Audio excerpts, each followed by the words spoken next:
to President Macron, Prime Minister Carney, and Prime Minister Starmer. When mass murderers, rapists, baby killers, and kidnappers thank you, you're on the wrong side of justice. You're on the wrong side of humanity. And you're on the wrong side of history. Now, these leaders may think that they're advancing peace. They're not. They're emboldening Hamas to continue fighting forever. These and other leaders have bought into Hamas's propaganda that says Israel is starving Palestinian children. And not only is Hamas putting out this lie, a few days ago, a top UN official said that 14,000 Palestinian babies would die in 48 hours. You see, many international institutions are complicit in spreading this lie. It's better. As global outrage mounts over the unfolding humanitarian catastrophe in Gaza, Israeli Prime Minister Benjamin Netanyahu has turned to a familiar playbook, attacking critics, distorting facts, and framing all opposition as complicity with terror. I'm Mike from Vox Political, here in the kitchen, and this time I'll be looking at the career of one of the most divisive and incendiary world leaders of our time. Watch to the end, buy me a coffee, the link should be on screen now somewhere, and let's dive straight in. In a fiery video address following the killing of 2 Israeli embassy staff in Washington, Netanyahu lashed out at UK Prime Minister Keir Starmer, French President Emmanuel Macron, and Canadian Prime Minister Mark Carney, accusing them of siding with mass murderers, rapists, baby killers, and kidnappers.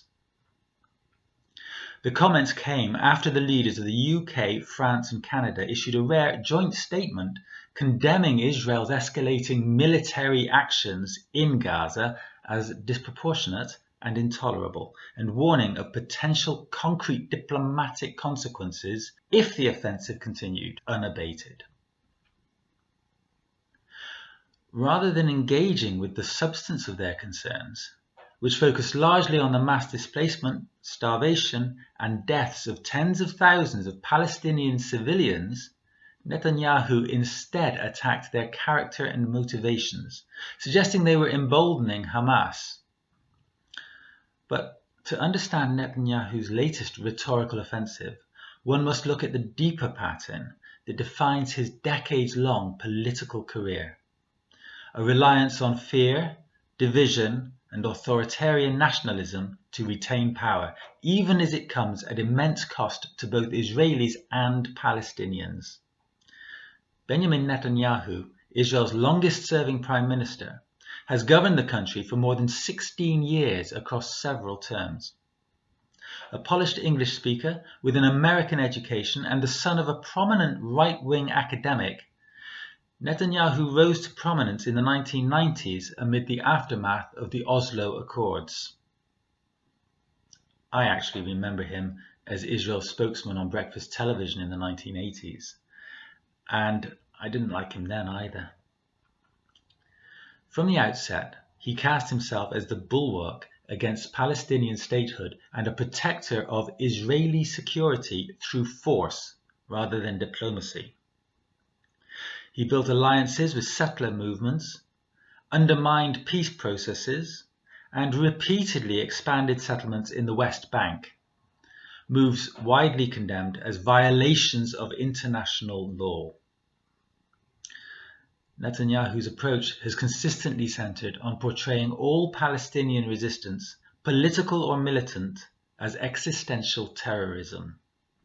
This framing has left little room for nuance and no space for legitimate Palestinian political aspirations.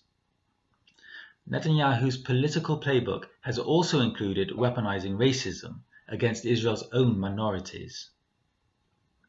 During the 2015 election, he infamously warned that, and I quote, "Arab voters are coming out in droves," a statement denounced as blatantly racist even by longtime allies.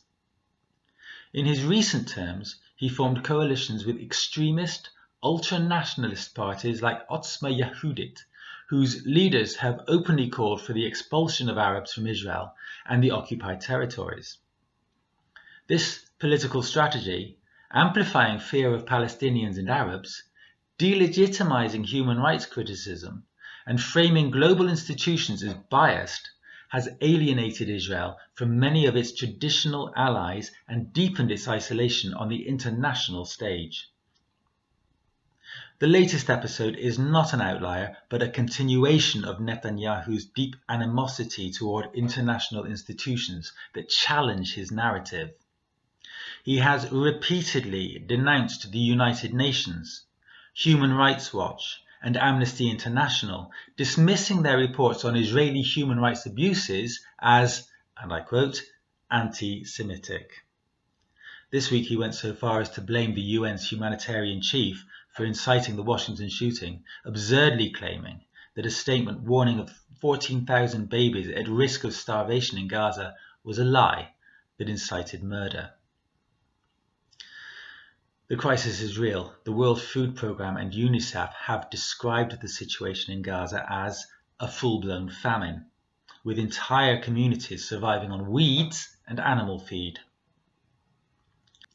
Israel's ongoing war in Gaza, launched in response to Hamas's attack on October 7, 2023, has led to the deaths of more than 53,000 Palestinians, including more than 16,000 children, according to Gaza's health ministry.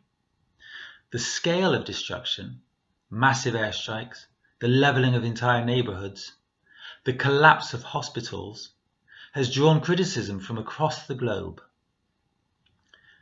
Netanyahu, however, has shown no indication of changing course. Instead, he has doubled down on the rhetoric of total war and unconditional support for the IDF, even in the face of legal investigations, including at the International Criminal Court, over potential war crimes. Former Israeli Prime Minister Ehud Olmert, no dove himself, recently called Netanyahu and his administration a gang of thugs, adding that their policies are close to a war crime. The harsh rebuke from within Israel's own establishment signals just how far Netanyahu's government has drifted toward extremism. You're on the wrong side of justice. You're on the wrong side of humanity. And you're on the wrong side of history. When Netanyahu accuses world leaders of being on the wrong side of history, it's an accusation steeped in irony. For decades, he has pursued a vision of security through domination and conquest, ignoring the human cost and fanning the flames of hatred on all sides. His legacy, marked by shattered peace efforts, systematic marginalization of Palestinians, and the erosion of Israel's democratic norms, is not one of justice or strength. It is a legacy of dehumanization and unending conflict. And, as Gaza burns and the world watches in horror, Netanyahu's words, meant to intimidate and deflect, only further expose the moral vacuum at the heart of his leadership. I've been Mike. This is Vox Political. Please like, subscribe and comment, and buy me a coffee, or donate more if you like. And you'll see me in the next one.